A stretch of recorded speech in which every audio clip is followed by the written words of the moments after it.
Warahmatullahi wabarakatuh.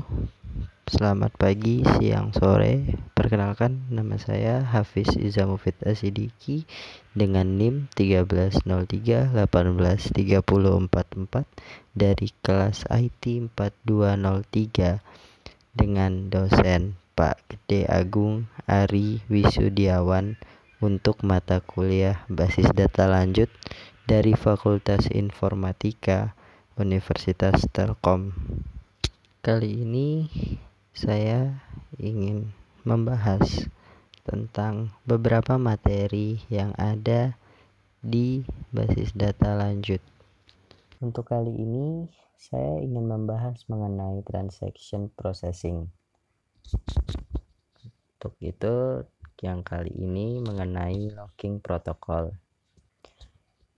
Lock adalah sebuah mekanisme untuk mengontrol akses bersamaan ke item data.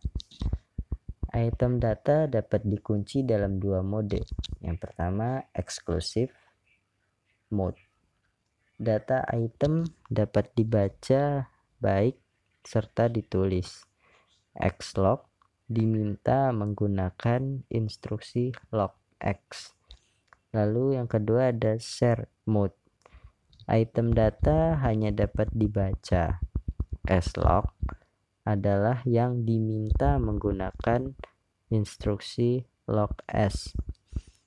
Nah, permintaan lock ini dibuat ke manajer kontrol konkurensi oleh programmer. Transaksi dapat dilanjutkan hanya setelah permintaan tersebut diberikan.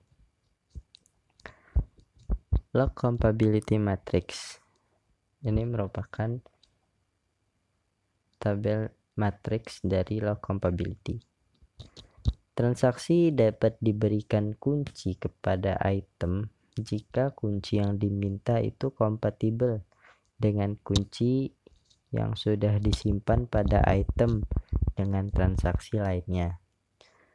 Sejumlah transaksi dapat terus berbagi kunci pada item, tetapi jika ada transaksi yang eksklusif pada item, tidak ada transaksi lain dapat memegang kunci apapun pada item tersebut.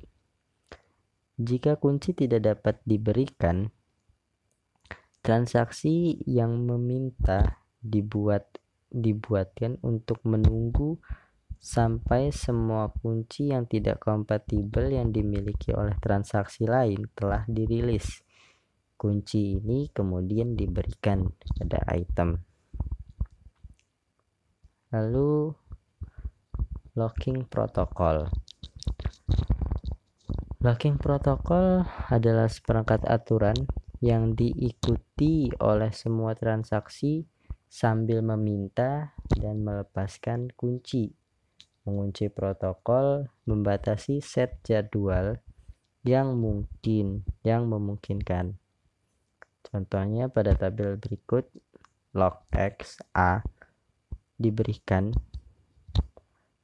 lalu pada tabel sebelahnya itu ada lockS, tapi karena telah di lock duluan, maka proses tersebut harus menunggu sampai lock yang tadi itu di unlock. Lalu selanjutnya di unlock A, lalu A dibaca, kemudian lock S pada B, lalu B dibaca, lalu terjadi sebuah proses, lalu B di unlock, lalu A juga di unlock, kemudian membaca B lalu mengunlock B, lalu memprint hasil dari program tersebut. Contoh lain dari locking protocol adalah sebagai berikut.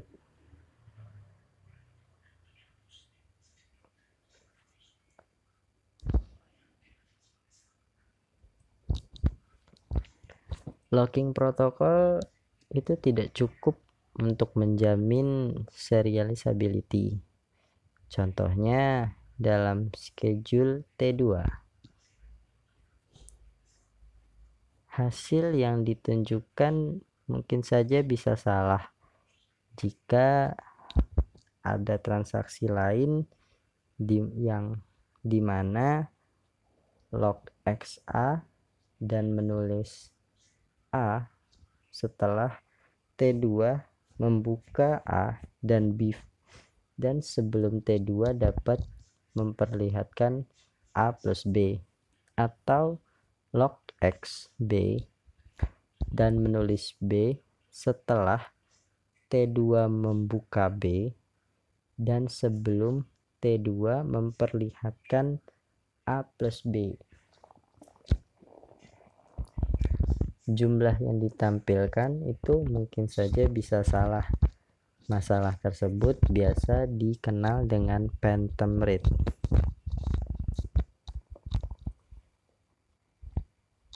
Locking protocol problems.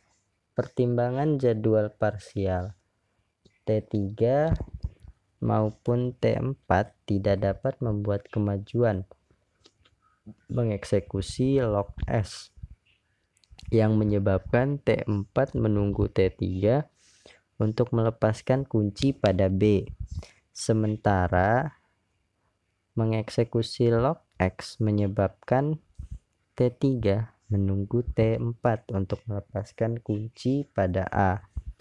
Situasi seperti ini biasa disebut dengan deadlock. Untuk menangani deadlock, salah satu T3 atau T4 harus di rollback dan kuncinya yang dirilis.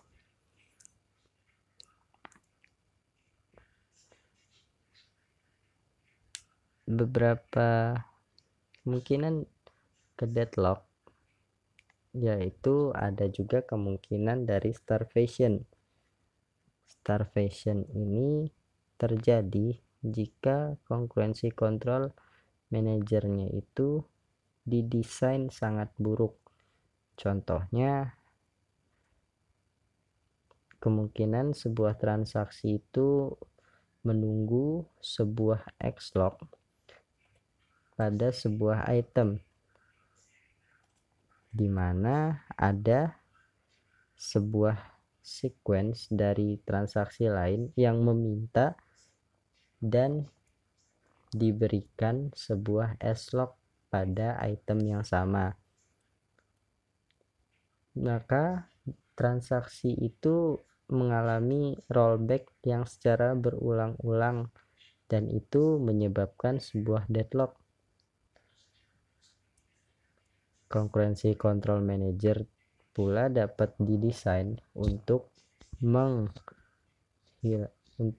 menangkal starvation. Contoh dari starvation,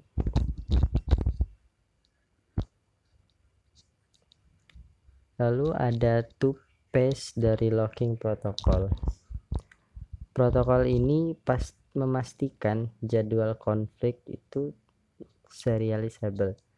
Fase pertama yaitu fase tumbuh, growing phase.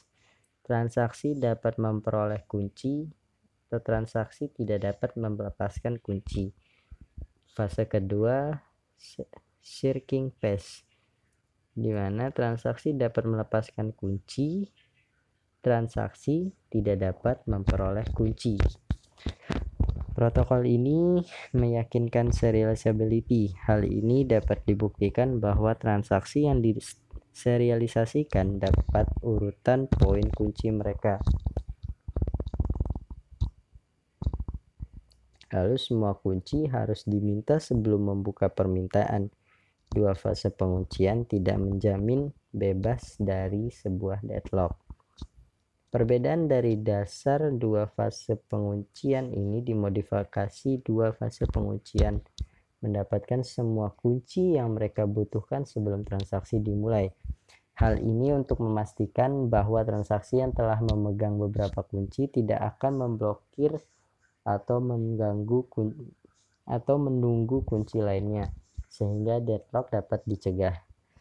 Sebuah transaksi bahkan tidak akan mendapatkan kunci apapun jika itu tidak bisa mendapatkan semua kunci yang dibutuhkan dalam permintaan awal.